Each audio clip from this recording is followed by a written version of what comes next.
You are surfing, wandering in awe. Welcome to Inertia Collect. Come and may what you love. Hi there, I'm Alave and I'm so glad you're here. Inertia Collect is my corner of the internet where curiosity meets conversation. It's a journey through books, films, articles and ideas. Basically anything that sparks wonder or makes us think a little deeper about life.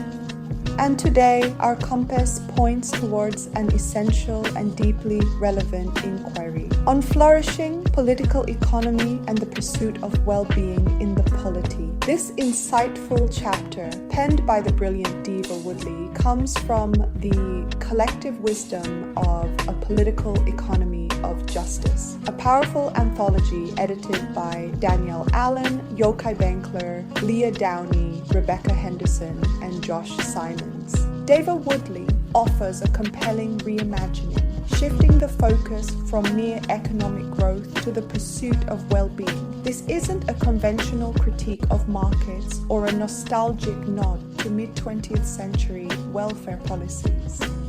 It's a forward-looking argument that challenges us to rethink the purpose of economic systems. For readers of my Inertia Collect series, this chapter provides a rich foundation for exploring how we might move beyond entrenched patterns of thought and policy.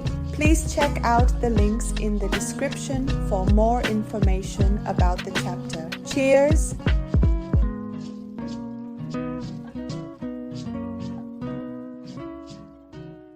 Understanding Flourishing, Individual in Context. The chapter starts by exploring what is known to us from an individual standpoint, where the perspectives of philosophical liberals and modern conservatives converge on the subjective eudaimonia. The author argues that the Nicomachean ethics is what we can identify with and flourish in, which also includes the state of the individual and their relations.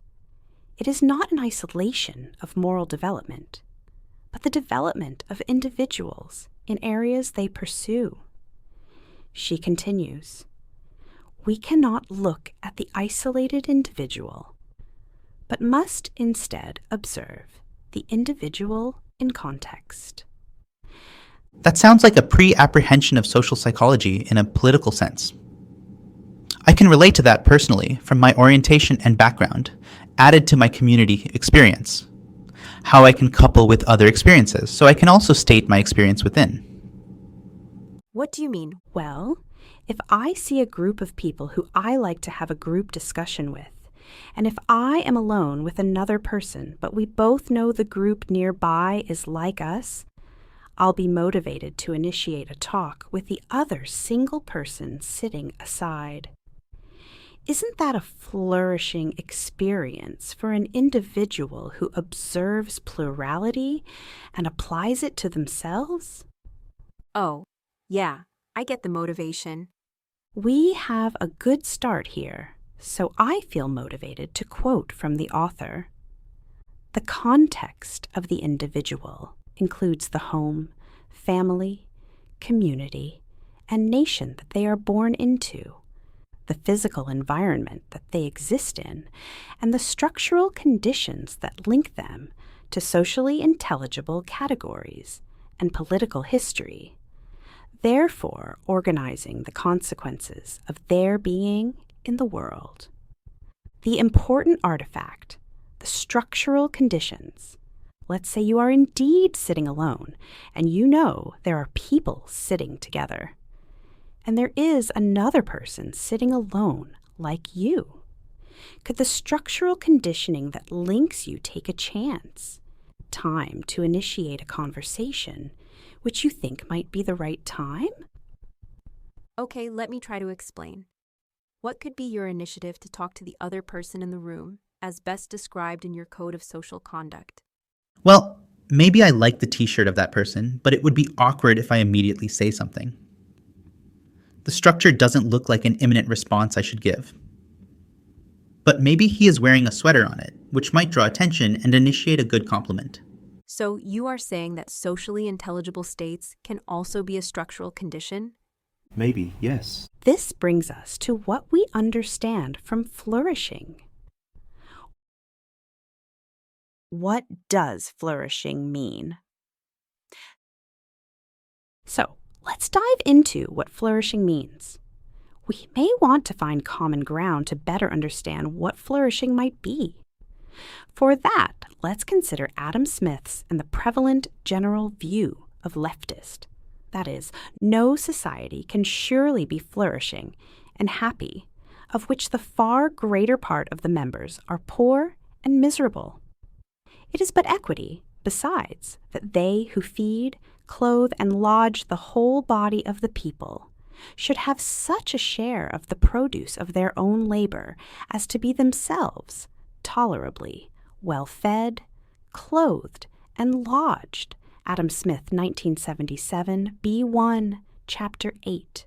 What is tolerable should not be to the extreme point of misery. The majority of the world's population is in more than miserable conditions and to be counted as tolerable. We alone cannot justify this without working toward educating ourselves to have a broader perspective and practice of politics to implement forward prosperity for structural reality. We want to achieve this not for our own household, but for the many lives we share our time with. Therefore, our understanding of political economy should shape and foster the economic components and values.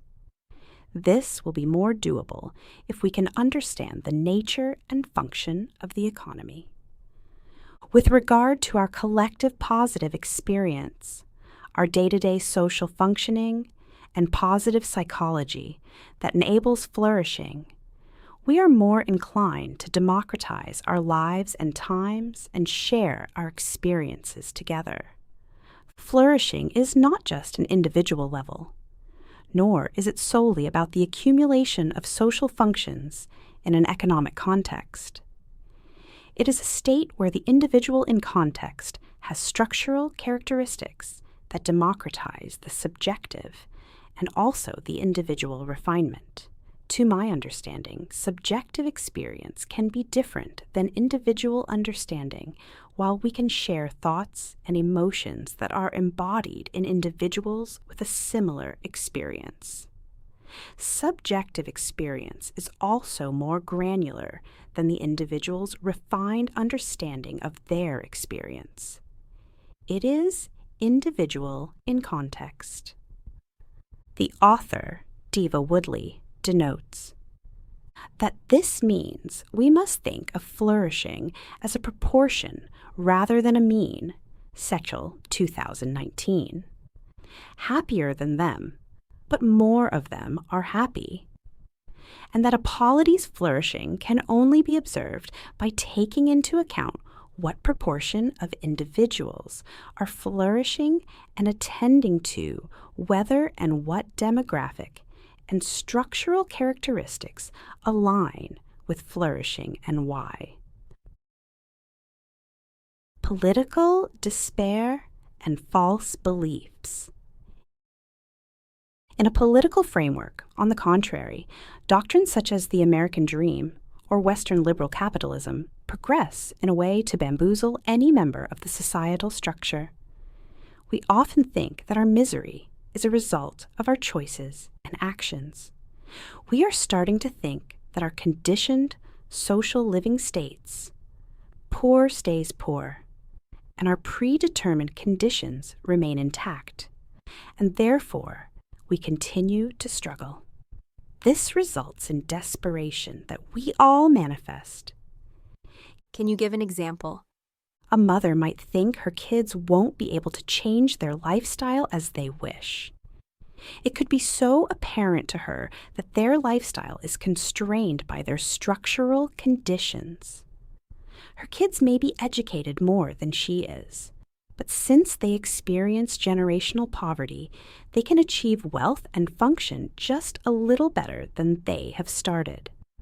So, let's say she is a cook at a school, and her kids can only achieve becoming teachers, not investors or tech managers of highly successful companies. This thinking of limited opportunities and predetermined social roles causes both individual and community-destroying behaviors. This is not just an individual-level despair, but a political one. It arises from a sense of powerlessness stemming from the belief that the social conditions that situate a person are insolvable. The entrenched beliefs in political progress are a result of such human desperation, in which the human factors apply those beliefs in both political execution and the authorities they govern. These barriers seem omnipresent yet tangible, limiting both personal growth through oppression and self-determination through domination. And the result is the cyclical false beliefs in proposed solutions. The desperation often leads to endorsing what or who is favorable to us. Can you explain what you mean by cyclical false beliefs in solutions proposed? Yes, I can. Let's say you want to present a playful exercise to your students that is even more entertaining than their standard curriculum activities. Let's say their standard daily classroom activities they engage in are in fact very useful exercises that also give them a sense of gameplay. But what you want to do is reinforce this sense by including their subjective experience for better comprehension. What if the students recognize that the exercise is enjoyable, but are hesitant to actively participate? Why is that? Because of the cyclical false beliefs in proposed solutions. They might think that this is boring or criticize the activity before even beginning. They might be on guard around other kids. If they want to act cool, they might turn up their noses at the idea of engaging in it if they are the only ones giving it a try. Are you saying this is a habitual response? Yes, but I felt like cyclical false beliefs is more poetic. And to my statement, the fallacy in the solution proposed is a horse-blinkered view of a neoliberal surge. The author puts it simply. The form of capitalism that is now dominant, variously called neoliberal capitalism, corporatism, or crony capitalism, takes the individual as the relevant agent of all aspects of life and has spawned ways of reasoning that devalue all aspects of human life that cannot be properly categorized by price or efficiency. But hey, you can't omit that human life can't flourish by only rationalizing hyperefficiency, or, in a business context, maximizing profit at a cost where rationale becomes to revolve around their beliefs of fallacy. Just like you mentioned in proposed solutions, that doesn't sound like flourishing if you can't. I agree. And that brings us to flourishing for beginners. Health, time freedom, personal and social care, educational opportunities, affordability for liabilities, and many more associations to human life. The entry threshold shouldn't ever be a struggle where the middle class earns just to pay. My thoughts exactly. Even if we say that's the game, life is more than just continuous win or lose. Though, decisions we make are directly correlated with win or loss. We can change our narratives to true or false and continue weighing our ethics, moral values altogether. Winners, losers, and the entry threshold. Funny that you mentioned the entry threshold. Has anyone realized that our understanding of the economy gives us a ROE, return on equity, rather than just a ROI, return on investment, where equity can even hold up to better outcomes? But we often even see in futuristic, sci-fi, fantasy movies that the predetermined outcomes for win-lose states are heavily polarized. Take Star Wars, for instance. The bad. No good, good, bad/good. Good, it's very linear, and to achieve an ideal state is polarized. Indeed, there is polarization. And the author, Deva Woodly, denotes once more. We are supposed to tolerate this hardship because the economy, we imagine, naturally produces winners and losers. The winners are bold They win because they have worked hardest, despite ample evidence that the surest way to win is to be born winning. Hey, 2019.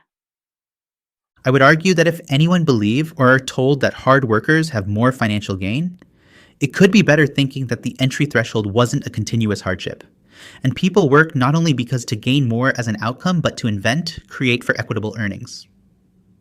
That's true.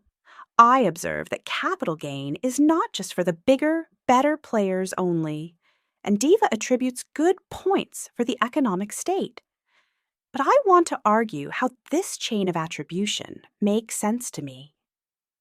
In developing countries, where the notion of capital gain is attributed to work, the hardship becomes a joint venture for people raising kids to become cooks, engineers, and white collars, where you get to refine yourself to become a part of a working group. But this is primarily true if you are in the group. This type of refinement is for the capital economy, from educational systems and work to healthcare and many aspects of life. Because it is a societal structuring, your role is to opt in to the hardship. However, in the LIS, labor-intensive systems, economic components such as resources, landscapes, social and financial structuring, and economic scales, macro-eco-relation, microstates, are and also require a little more complex approach than work hard, party hard. Because the LIS is multifarious. For so long, we've been told that the economy is about one thing: efficiency, endless growth, maximum productivity, and austerity. But what if we've been asking the wrong questions all along? It reminds us the dominant economic ideas of the past century haven't emerged from thin air. They came from theories and policies that prioritized markets over people. But here's the good news, and I love how the text puts it. We can create conditions under which many more people can attain a flourishing life. We can create a well-being economy. Isn't that a powerful idea? A well-being economy. One where success isn't measured by how much we produce or consume, but by how well we care for one another.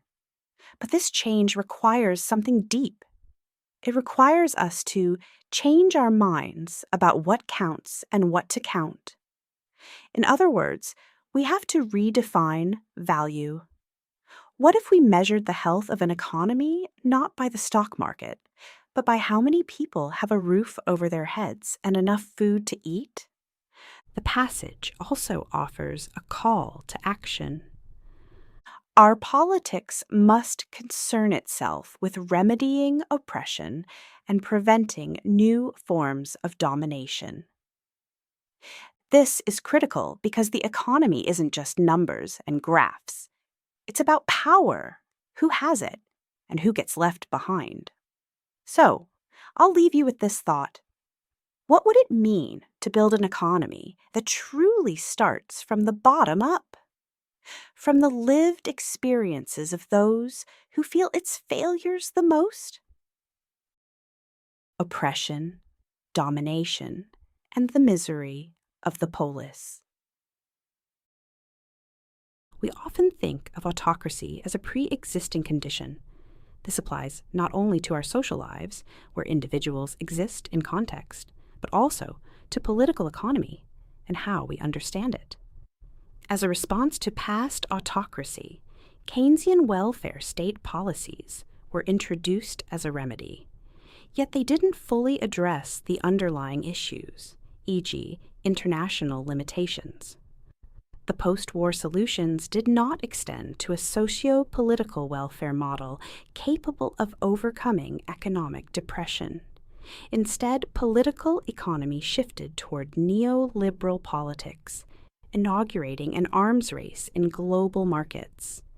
This led to intensified segregation within the political economy, further entrenching social disparities. As Wendy Brown describes it, In ordinary parlance, neoliberalism refers to the repudiation of Keynesian welfare state economics and the ascendance of the Chicago School of Political Economy, von Hayek, Friedman, and others.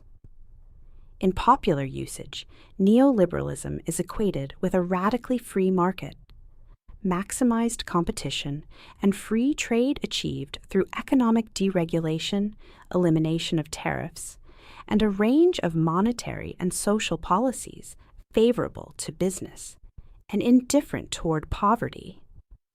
Social deracination, cultural decimation, long-term resource depletion, and environmental destruction. I find this description still relevant today. However, the term liberal creates a conceptual limitation in understanding the broader impact of neoliberalism.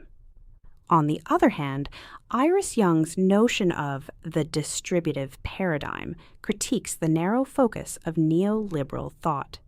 She argues that justice should not be reduced solely to economic distribution, but must also consider oppression, participation, and systemic change.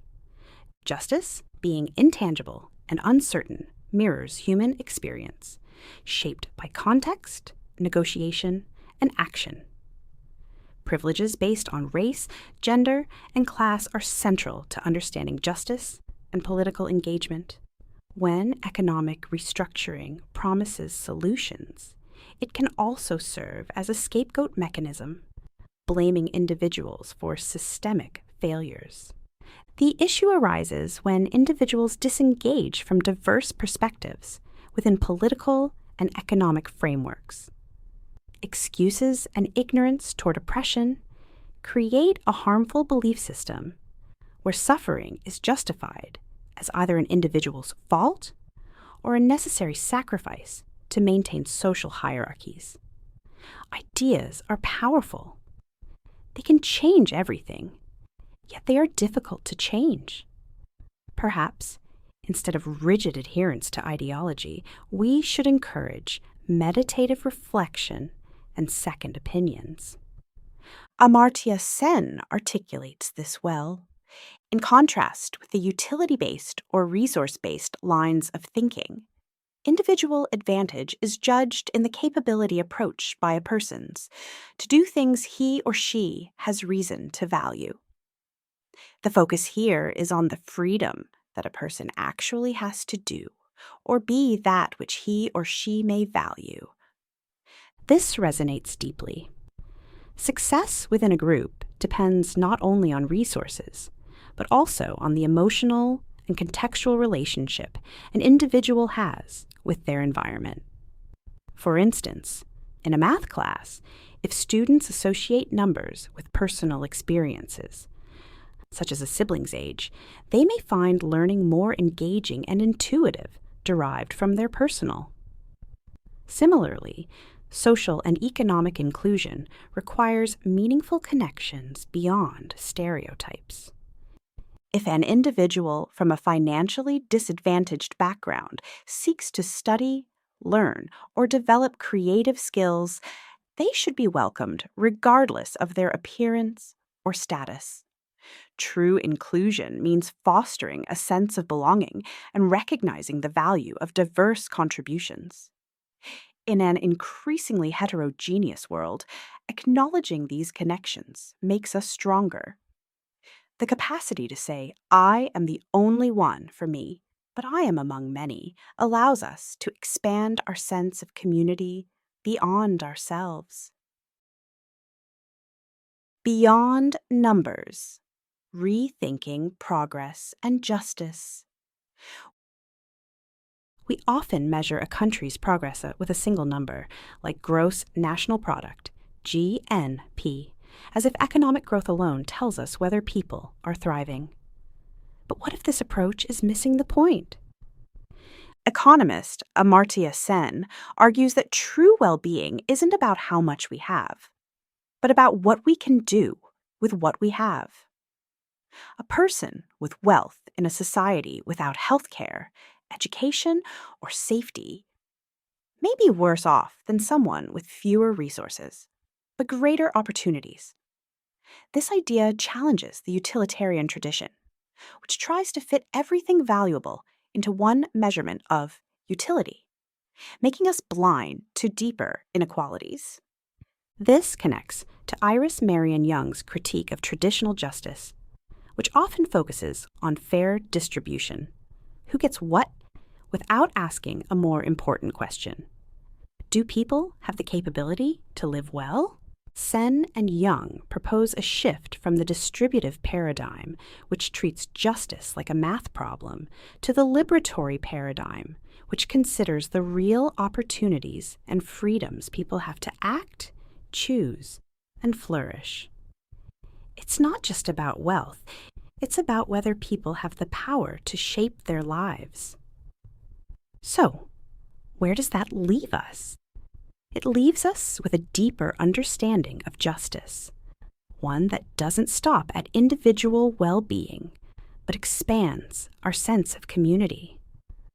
Recognizing that I am the only one for me, but I am among many allows us to see our interconnectedness.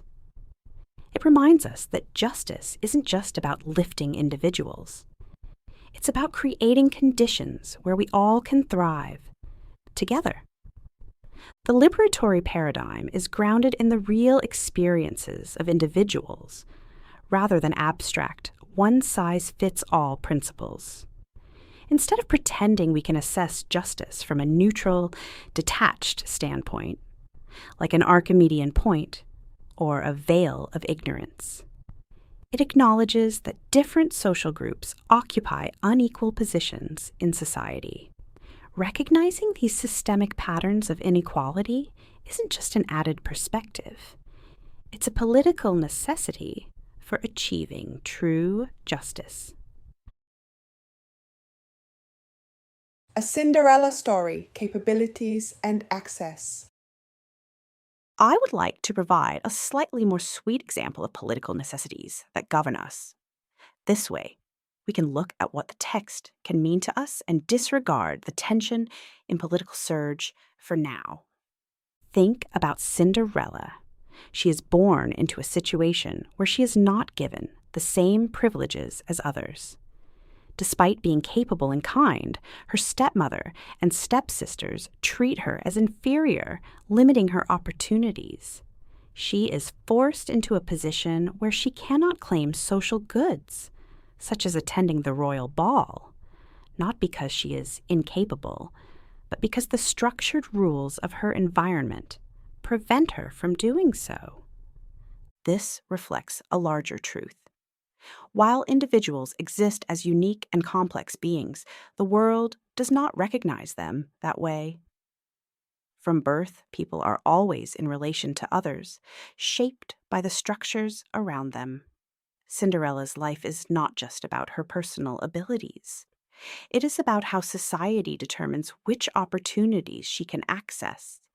Like Cinderella, many individuals find themselves in circumstances that shape their ability to participate in society, whether in education, social events, or positions of influence. We often assume that having something, wealth, status, or privilege, is the key to participation. However, focusing only on what people have rather than what they can do is unrealistic.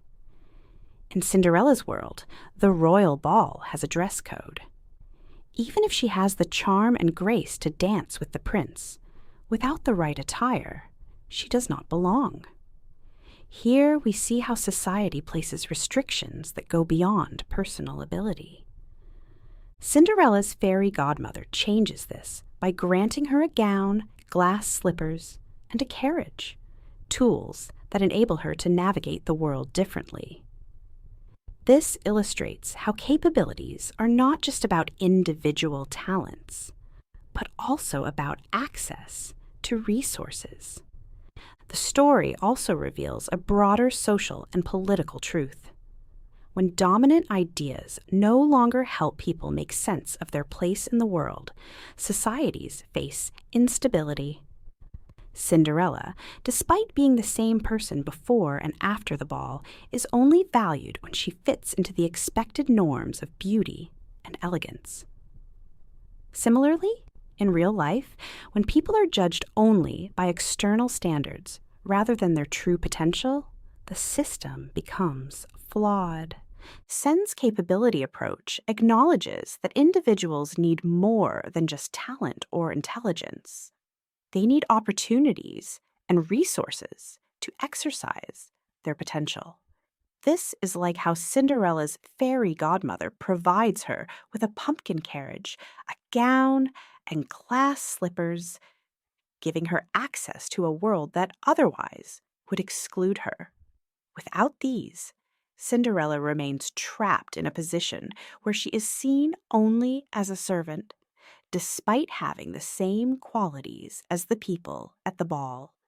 I'd have definitely run with the carriage as long as I can travel. I'd definitely use my new look to tell the truth to the prince. I don't know. I guess it comes down to the purpose of the resources provided to Cinderella. It's obvious that these are provided to attend the ball. Cinderella, as it seems to me, is acting out of her consciousness, and perhaps not to create mysteries, but not to jinx the opportunities before the midnight. Although time is slippery when you have the joy. Social influences shape both what people value and what shapes their values. At the ball, Cinderella is admired because she now meets the societal standard of beauty and grace. Yet, this admiration is conditional. Her worth in that moment is determined by her appearance, not by who she truly is. This reflects a broader reality. Social structures dictate what is valued, often reinforcing inequality.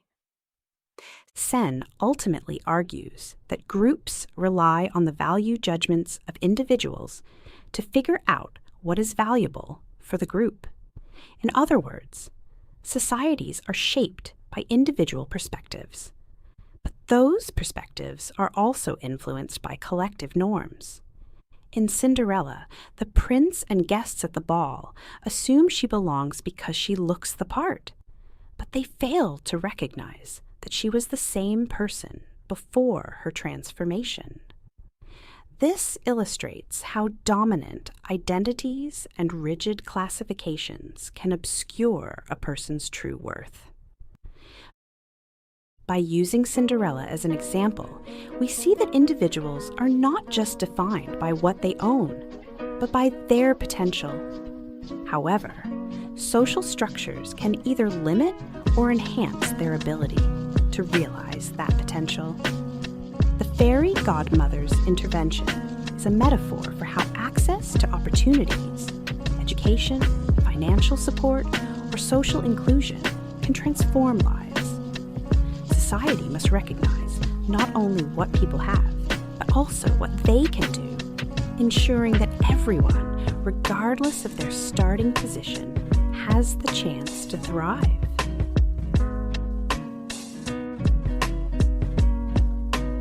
Thank you so much for joining me for this episode.